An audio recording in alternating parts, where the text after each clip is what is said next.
And when it comes to gardening, I really don't think you can steer a stationary ship. Guten gardening, everybody. On our community page recently, we sent out a poll.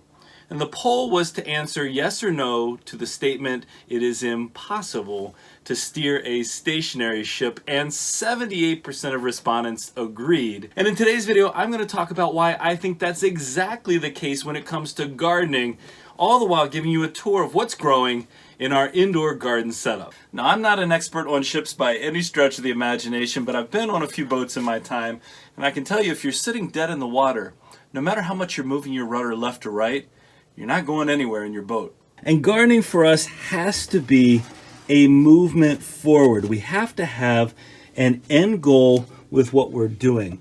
These are the potatoes that we started sprouting as seedlings, the ones that went to seed already for us. And you can see we've got some greens emerging now. These are the red store-bought, and I can see my purple Vikings. You see right here, that's the tip of one of them just about to emerge. So if gardening is the vessel, the ship that's going to move us forward towards some destination, which for us is the idea of growing our own food, of food security, food independence, if that's the case, we have to give it some energy, some forward momentum in order to get there. And I would say often the seeds of that momentum look just like these tiny little seedlings. These are kale that I planted about a week ago in our raised bed. That is the beginning of what's going to push us to be able to steer our ship. As we start to get these plants in the ground, the seeds started, what we're doing is we're feeding the engine and building a momentum toward that end goal. And if we don't feed that gardening engine and take that first step, plant that first seed to get us toward, or a step closer even, toward our end goal of self-sufficiency, or whatever your goal might be with your garden, then it's going to start feeling like a massive weight, like it's overwhelming. And believe me when I say I know that feeling so well. Right, these are our potatoes, our store-bought red potatoes that are sprouting in our free bucket, hashtag save the bucket. And these are about 4.5 inches tall. I'm gonna go ahead and while I'm in here, take some of the same mix that I have right here, and I'm going to mound these up. When you hill your potatoes like this, you don't want to wait too long. You want to give the stems the biggest chance to develop some nice stolons in here so that we can get some more potato growth. I don't have a ton of space in these buckets. There's not a ton of height here. So I'm just going to do what I can, hill it up as best I can, and we'll see if we can get really nice production. I'm super excited for these. Well, that took me like 2 minutes to do, really. And even this single step was so important. It's just one more thing that I've done that I didn't sit back and wait too long, that I got accomplished in moving toward growing more food. Now here's a side-by-side comparison of our reds and our store-bought russets, which are now coming through really nicely.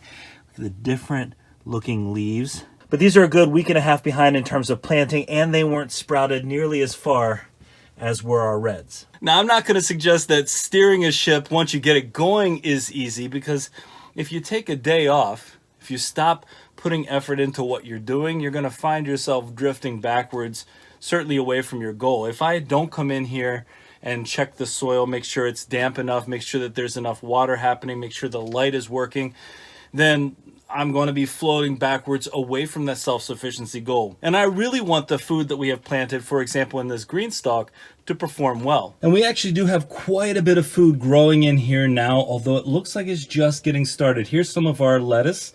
This is a Merlot lettuce, and you can see I've got about 5 little seedlings coming up here. But you know, right next door, I also planted some Merlot lettuce, and nothing is coming through here yet. And here in our third one, I've got multiple coming up. So what does that mean for us? I mean, take a look at this. If nothing's coming up here, then there's the potential of wasted space. It could be a day or two behind, we'll see. And so what we're doing to help us steer this ship, and this is something I would advise you to do as well, is we've got the same seeds that we're growing in our green stalk and in our raised bed in general, started as seedlings as well. You know, one of the things I hear a lot of people talk about when it comes to seeds is they either have a seed addiction, so they just keep ordering and ordering seeds, or they have plenty of seeds left over. Well, seeds sitting in the bag, maybe you can save them for the next year, maybe the next couple of years, and a lot of seeds do have a pretty long shelf life if they're stored properly, but when you're in the moment and you need food growing right now, and you plant it in one spot, if you don't have any backups, anything that doesn't turn out the way you want, maybe it gets leggy, maybe it's something that really just doesn't germinate, then you're set weeks behind because you have to start again. And, you know, yes, granted, in the indoor growing season, we can control the environment here, so we kind of have the season we want all year long, but that's time.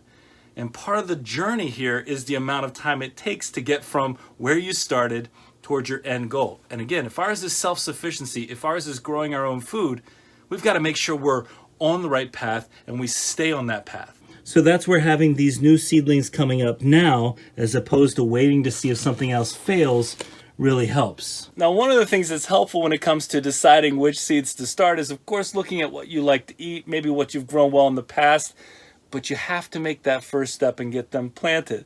And it's especially useful if you have a young helper with you. Now, in addition to the seeds we put into our green stalk, we want to make sure that they come up and we don't have to worry about any problems, like if something doesn't develop there. So I'm going to ask my younger gardener in training to help me multi-sow a few beets here as well. So we're going to take 3 of these.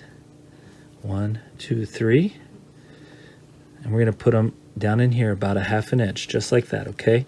Can you do that? Can you put the hole? Yep, just like that. A little bit deeper, and we're going to cover them up anyway. And 3 of them in. And we're going to do that for all the varieties that we planted in our green stalk. Again, once we get these going, you got 3? Put them right there. Once we get these going, in case any are too leggy or we have any other problems, we can know that we'll have more. That's all right. That's good. We'll have more ready to go. Do you like planting these? Yes. Why? I really like planting. You do like planting, huh? Let's do 2 rows of the spinach. 2 rows of the spinach? Mm-hmm. Okay. What's the best part about planting food? That you can eat it after? Yeah. This would be really good, too. Oh, no. These are all our backups. Did you get 2 in there? Yeah. All right. Just like that. Oop. Pour it all. Because it's going to need to absorb all this water up. All right, I'm going to interrupt this video briefly to show you our 16th winner in our 31 days of Guten gardening gift giving. All right, today we've got the most entries we've ever had. Keep those comments coming. Remember, if you want to be entered into the next giveaway, all you have to do is leave a comment on this video or on one of our community posts between now and the next video. Let's go ahead and see what our prize is. Well, today's prize, I think, is very valuable. It's a knee saver and a back saver. That's our garden kneeler and seat foldable garden bench. If you don't have a gardening bench, we're going to put a link in the description of the video. If you don't win today, you should check this out. By the way, the links to all of the previous giveaways are also in the description. So if you have something that you liked, that you're interested in buying, you can check out the links there. All right, let's go ahead and see who today's winner is. Day number 16, which means we have 15 more days of giveaways coming our way. Our winner today is Leslie Montemare. I hope I said your name correctly, Leslie. Thank you so much for being a part of our community. Congratulations. Go ahead and congratulate the winner, but don't say their name in the comments so they can be surprised when they see they've won. And Leslie, when you see you've won, leave a comment and we'll be in touch with you to let you know how we can get this prize shipped out to you as quickly as possible. Thank you so much once again for being a part of our community.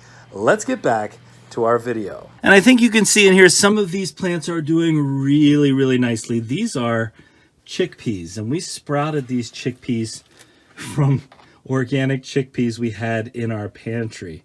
If you'd like to see a video on how to sprout different things in your pantry and grow them, let us know in the comments, because I think that's something that would be really interesting to a lot of people, because there are so many things that you can actually grow from your pantry. We're going to talk a lot more about chickpeas in the future because there are some really cool benefits and it's a really nice quick growing plant. If you're wondering what else we have growing in here, these are our white icicle radishes. You saw me plant these not long ago. And our French breakfast radishes. One of the things we love about radishes, one of the things that helps us steer our ship here is growing food that is going to grow and develop quickly. And these radishes only take a little over a month before we see that production come in. So our top two tiers in our green stalk have the radishes, the Merlot lettuce, and our chickpeas. And we also have some of our purple bok choy. Now you can see this pocket has the bok choy. Only 2 of those germinated so far. And in this pocket, the same purple bok choy, I only see 1 that's germinated. Again, I've got more of them started elsewhere. Now also in our second tier, I have a vegetable that's really interesting, one I haven't eaten in quite some time. It's really popular in the Caribbean, and that's our callaloo. What do you know about callaloo? Any of you who've tried it, know the taste, let me know what you think about it. I think it's really, really delicious. Now in our third tier, our middle tier, we have a couple of pieces of ginger that have started to sprout. This is store-bought ginger.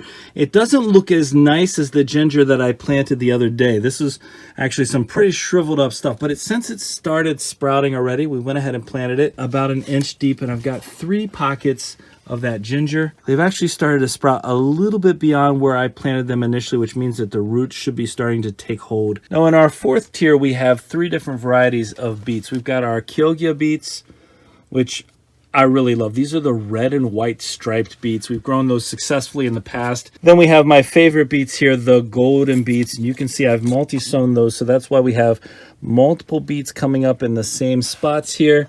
And we have our ruby queen beets. These are a beautiful deep red beet. When we added additional seeds over in our seeding trays, I also added in some Detroit red beets, which are also fantastic as well. So if any of these become a little too leggy, and I actually see a couple right now, see a couple of our golden beets right here that are looking a little bit leggy to start off with. Well, if that becomes a problem, I've got others to replace them. Again, that's a huge tip from us. Go ahead, start multiple seeds outside of the main area where you're planting so you have replacements if you need them. And that's going to be really useful for things like this spinach, which we have at our bottom. Remember, we often put our greens, like our spinach here. This is Bloomsdale. This is Seaside Hybrid right here. We often put these at the bottom because they're going to need the most nitrogen. I've already actually fed these with some fish emulsion as well to get them going. You see that? This spinach only sprouted on this side. There's nothing over here. But here in a short time, I'll have some replacement greens to go into this side. Now, I'm not going to claim for an instance that steering this ship is as easy as steering a car, but I can tell you that the end destination of what we're doing here, of getting all that food for ourselves, all of that organic food, taking care of our family, it's worth getting out of port and starting our movement forward, even if that's with a single seed. Because once you plant that first seed, it's like a domino effect where you're getting more and more done. Anytime you sit still, anytime, and I'm going to use that term again, anytime there's some analysis paralysis, which believe me, I suffer with sometimes, if I can just get past that initial roadblock, things improve drastically. And then we can take advantage of these things like the sage, these herbs that are growing so nicely indoors. Look at all this new green growth here on our thyme. See all of this green? This is all brand new underneath our grow lights. We've got so much in here now. Look at this parsley. Oh, you should smell what I'm smelling because I'm disturbing these herbs. It's one of the benefits of having an herb garden. Well, we have definitely left the port with our indoor garden. We're steering the ship, I think, in the right direction. We're trying to match as much as we can the momentum that we had from our outdoor garden to keep it going, to stay on our journey. And we'd love for you to be a part of this as well. Now, if you're on a journey like ours where you're trying to grow more food for your family, we'd love to hear what one step you can take to steer your ship a little closer towards your destination is. We hope you enjoyed today's video. Congratulations once again to our winner. If you did enjoy today's video and you're excited to see where this indoor garden takes us, don't forget to give us a like, leave us a comment, remember to share and subscribe, and most importantly, remember, when you're with us, you are good to grow.